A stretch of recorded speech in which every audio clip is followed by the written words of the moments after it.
Bonjour les amis, content de vous revoir. Aujourd'hui, petite vidéo bien croustillante. Comme vous pouvez voir dans le titre, Macron est une pute. Alors, pourquoi je dis ça? Déjà, ce n'est pas moi qui le dis, c'est Alain Minc. Qui est Alain Minc? Alain Minc est l'un des hommes les plus puissants de France et c'est celui qui a présenté Emmanuel Macron au Rothschild pour qu'il l'embauche en tant que banquier d'affaires. Et on va voir cette petite vidéo pour ceux qui ne l'ont pas encore vue et qui dit, je vous laisse la regarder. Intelligent, souple, rapide, et s'il peut être en plus charmant, parce que c'est quand même un métier de pute,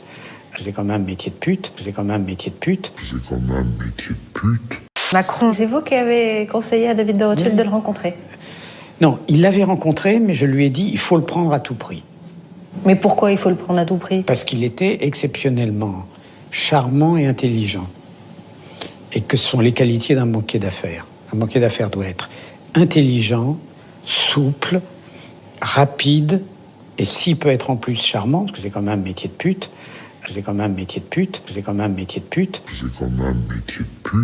Macron, c'est vous qui avez...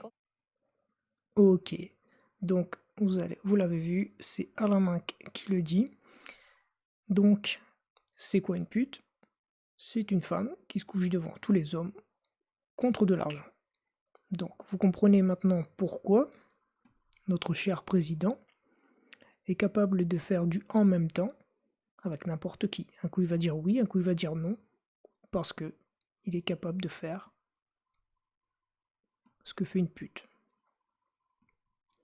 Malheureusement, la pute aujourd'hui, au bout du deuxième mandat présidentiel, n'a plus tellement la cote. Pourquoi? On l'a vu lors de mon débrief de sa conférence de presse dans ma précédente vidéo. Et voilà ce qu'il en résulte.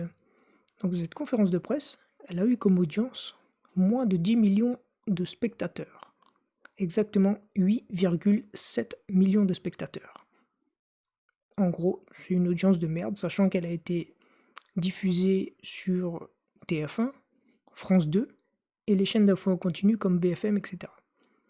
Donc, malgré qu'elle ait été diffusée à une heure de grande écoute sur toutes ces chaînes, le président, Emmanuel Macron, n'a fait que 8,7 millions de téléspectateurs, c'est-à-dire même pas l'équivalent des gens qui ont voté pour lui lors du premier tour de la présidentielle 2022.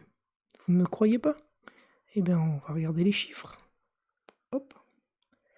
Comme vous pouvez le voir, voilà les chiffres. Donc c'est très éloquent. Alors, lors du premier tour de l'élection présidentielle 2022, vous voyez que 9,7 millions, si je dis pas de bêtises, je vois pas très bien, 9,7 millions ont voté pour Emmanuel Macron. Sachant qu'il y a eu 12,8 millions d'abstentions. Donc, je répète, 9,7 millions de personnes avaient voté pour lui, c'est-à-dire étaient vraiment pour lui au premier tour. Et pourquoi je ne vous mets pas le second tour? Parce que au second tour, en fait, les gens se sont reportés sur lui pour ne pas voter pour Marine Le Pen. Du coup, le second tour n'a pas d'importance ici. Ce qui a d'importance, c'est que c'est les voix des gens qui ont voté vraiment pour le candidat qui les intéressait au premier tour. On peut voir que seulement 9,7 millions étaient intéressés par Emmanuel Macron. Et vous pouvez voir le résultat des autres, 8 millions pour Le Pen, 7 millions pour Mélenchon, etc.